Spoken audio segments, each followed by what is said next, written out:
Thank you for joining Wars of the Rosies. And before we begin this video, I would like to say thank you for those that help contribute to keep Wars of the Rosies online. Without you, we would be offline, so thank you very much. And now we continue with Dr. R. Swinburne Clymer's Ancient Mystic Oriental Masonry, Part 11.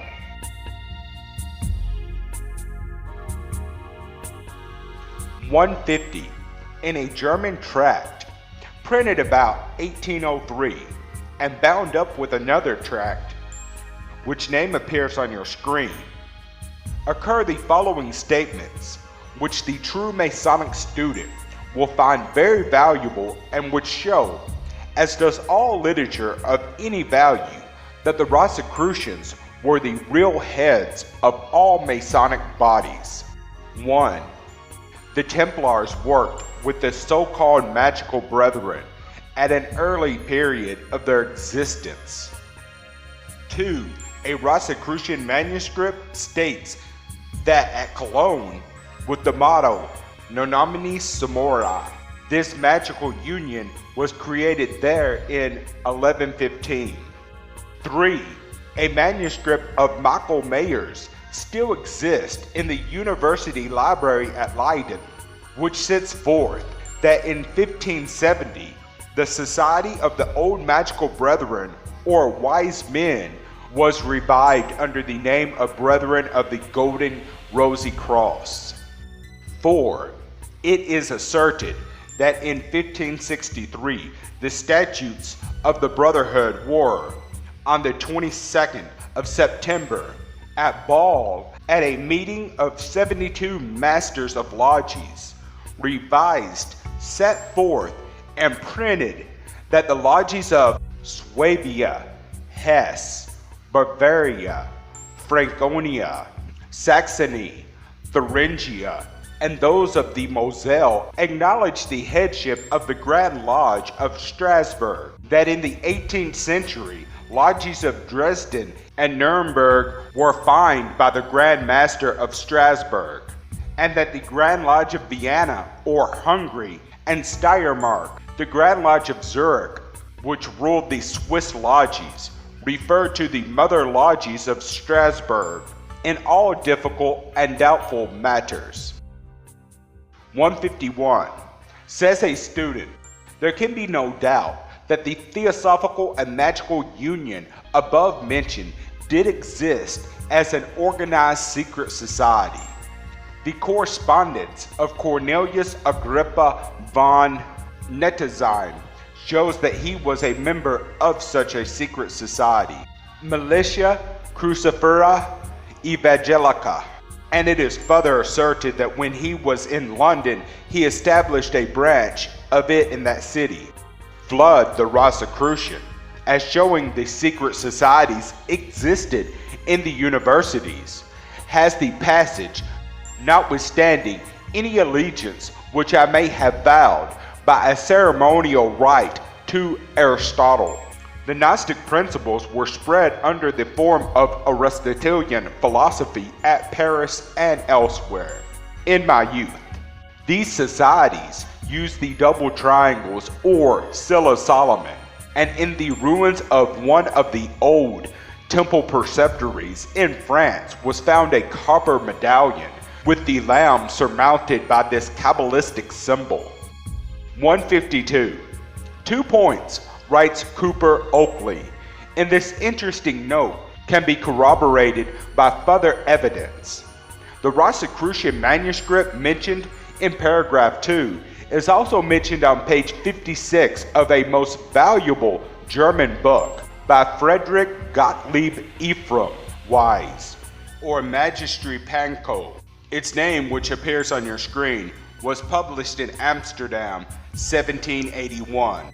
Some extracts from it will not be without interest, for it refers to the other body of wise men who were known as the unknown heads of many of the small societies.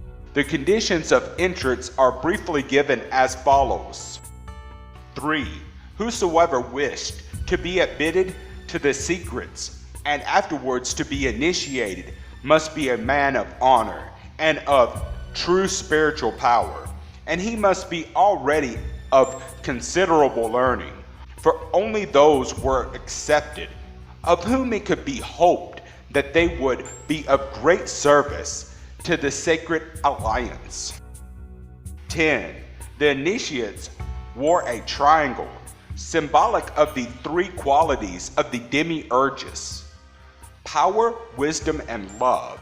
The masters of the second degree, or second secret, were masters in the knowledge of all nature and her forces and divisions. 11. They were called philosophers or world wise, now Rosicrucians. Their science was called the world wisdom. 12. These world wise occupied themselves in secret. No one knew where they met or what they did. 14. But they had also secret sciences known only to the higher among them, called magos, mage, or the wise master, who taught the people divine things. 153. Those brother Masons of the higher degrees know that they owed their brotherhood to the initiates of the old wise men, or Rosicrucians, that the great part of the Masons' knowledge came from them, and that without their help they could do nothing. 154.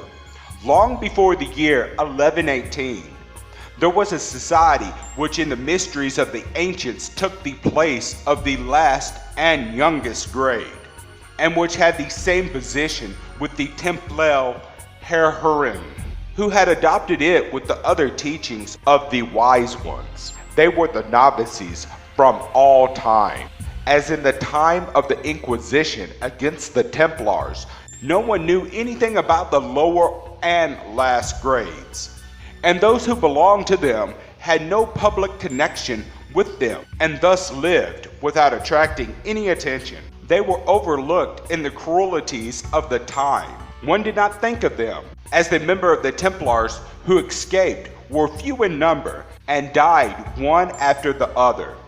The remaining members drew together to form a bond of friendship, to which end they drew up certain rules. The new society appeared in different forms and under different names: Cross Society, or Brothers of the Cross, Noetes, and in later days adopted the name of Freemasons. 155. Length of time and the involved issues consequent thereon made those initiated into the mysteries at length perceive that they must introduce an entirely different organization into the community in order to bring it into line with Christianity. 156. Those associates who still remained over from the collapse, those being the magical brothers who followed Manes the Reformer, those of the community of initiates, and who were scattered about the world, began to make fresh projects for a general union. They took the laws of their community and the laws of the Christians, which are known under the name of the Bible, into a real assimilation. They began to institute a parallel between the books of Moses and the memorials of the Magi. And from all this, they evolved a kind of association, provided with certain laws which could fit in with the Christians. 157.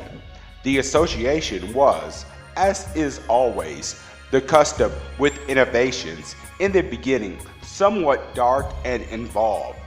It was saddled with various meanings and names, which it would be useless to repeat here, but which were all of short duration, so that the first ones called it the Association of Magi, and its members the Magi Brotherhood and Associates. And this first association was formed in the year 1115 and lasted until the year 1117. Though it underwent changes from time to time, the Crusades had given rise to many societies and orders amongst the profane, and associations had sprung up which had quite differing objectives.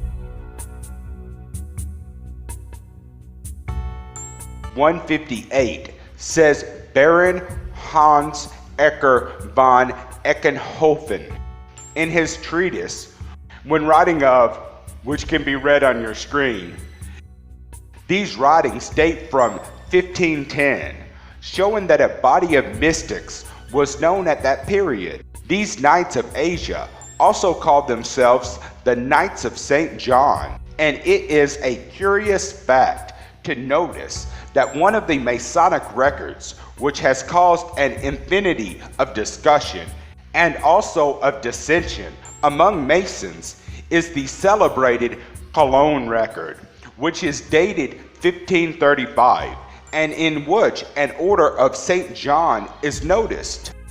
This charter has been a veritable bone of contention between materialistic and mystic Masons, and much polemic literature has been published on the subject.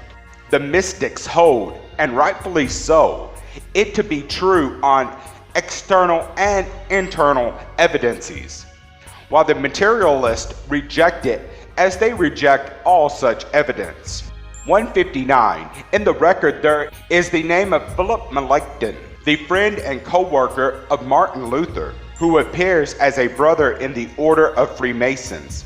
This document bears witness also that a secret society was known in various parts of the world, which existed before 1440 under the name of the Brotherhood of St. John, and since then and up to 1535 under the title the St. John's Order of Freemasonry or Masonic Brotherhood.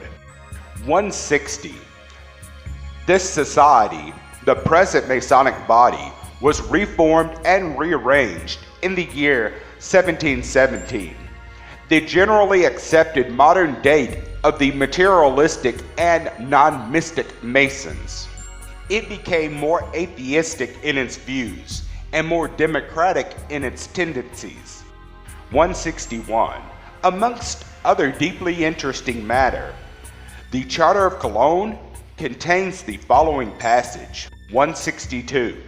The Brotherhood, or the Order of Freemason Brothers, bound together according to St. John's holy rules, traces its origin neither from the Templars nor from any other spiritual or temporal knightly order, but it is older than all similar orders and has existed in Palestine and Greece, as well as in various parts of the Roman Empire. Before the Crusades, our brotherhood arose at a time when, in consequence of the strife between the sects teaching Christian morals, a small number of the initiated, entrusted with the true teaching of virtue and the sensible exposition of the secret teaching, separated themselves from the mass. 163.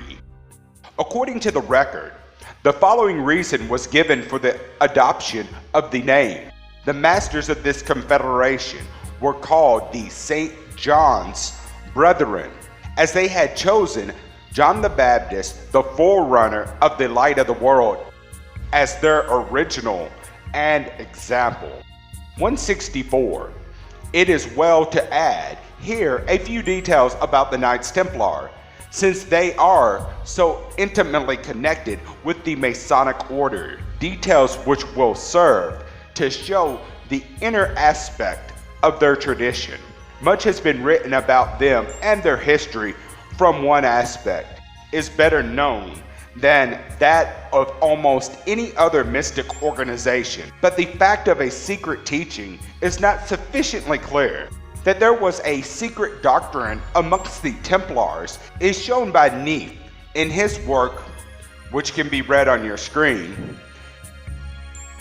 He points out that the Knights considered that the Roman Church had failed in its ideal, and that when the terrible persecutions fell upon them, that they divided and joined two different associations, one the body of Freemasons and the other the Johannites. Another writer, Jules Loiseler, points out the connection between the Templars and the Bacamils, who were the Manichaeans of the Balkan provinces, and the Gnostics of the early Christian period, and their descendants, the Cathar, of the Middle Ages. Dr. Simrock, in his work, suggests a deeply interesting ideal with regard to the connections between the tradition of the Holy Grail and the secret teachings of the Templars.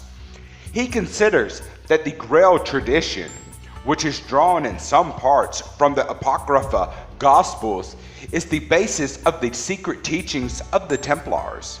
Some of the early sources of the traditions are given by the author of Sarcina, and also the connection between the Templars and the Essenes, or Rosicrucians. 165. All these links are of importance if we wish to understand the close connection between these various organizations, and also how one developed out of the other. 166. Taking the rules of their order and of the Christians in equal division, the Kabbalists began to draw a parallel between the books of Moses and the records of the Magi, and formed from all this material a new brotherhood into which they imported certain rules that could exist together with those of the Christians.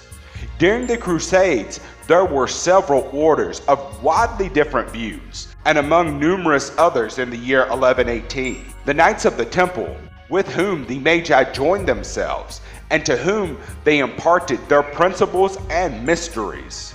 The fall of the Templars and the entire demolition of the order by the council held in Vienna in 1311 is due to the fact that all the knowledge which we may consider as part of the wisdom of the ancient Magi, and also the natural sciences, had at this time begun to be lost. There is one section of Freemasons which finds in Freemasonry the restoration of the order of the Knights Templars, and the system of the Great German Lodge and that of the Swedish Brothers are certainly preeminently connected with the former. According to this system, and in especially according to all the various systems which obtain in this particular order, Freemasonry is a mystical conception of the principal doctrines of Christianity, the slain master, no other than the Christ. And here the question fairly arises, how the teachings of the Christ in true mysteries, unsearchable, incomprehensible doctrines, which were only to be made comprehensible to a small number of especially chosen disciples, and were not the Essenes or Rosicrucians, that body among whom he had learned those mysteries. For the Essenes or the Rosicrucians demanded of those initiated moderation, justice, avoidance of injury, love of truth, and destruction of evil. Holy water belonged to the ritual of admission to their highest grade, and John said, "Repent and be baptized." Christ, who led the blameless life, suffered himself to be baptized. Does not this lead us to the almost certain conclusion that Christ, and even more John, were initiated members of the Essenes? Were sufficient documents available to prove the historical truth to this statement, it would be perfectly obvious why John the Baptist, who bleed for truth and goodness, should have been chosen as the patron of the present order and of nearly all that preceded it. The keeping of John the Baptist's day as a festival by the Freemasons is adduced in confirmation of this idea that the Freemasons had for over 600 years identified themselves with the Jonah Rittern and St. John the Baptist had been chosen patrons of both orders. And as it is certain that much of the ritual of the form of reception means something quite other than that which has been substituted laterally, it may very easily be that there is some truth in this assertion, for it is just as little true that the Freemasons identified themselves 600 years ago with the Johannites as that they now crown the Master Hiram in the lodge in real earnest. Christ, as has been said above, founded no secret society, and yet he gave out his teachings only by degrees as regard its inner significance. For he said, I have many things to say unto you, but ye cannot bear them now. After his death, the pure doctrine was falsified by additions, but yet it may be possible that its pristine purity and simplicity may have been preserved, and where else than in some kind of order.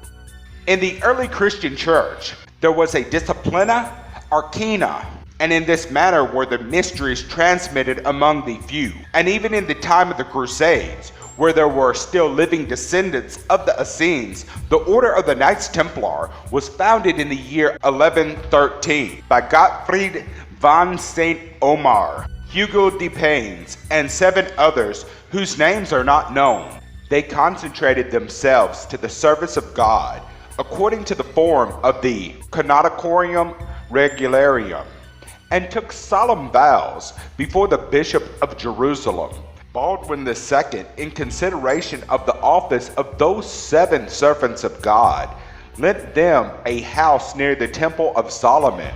They bound themselves with certain Essenes, or the Rosicrucians, who formed a secret society consisting of virtuous Christians and true seekers after truth in nature, and learned also their secrets. That the Templars had mysteries in their keeping is beyond contention.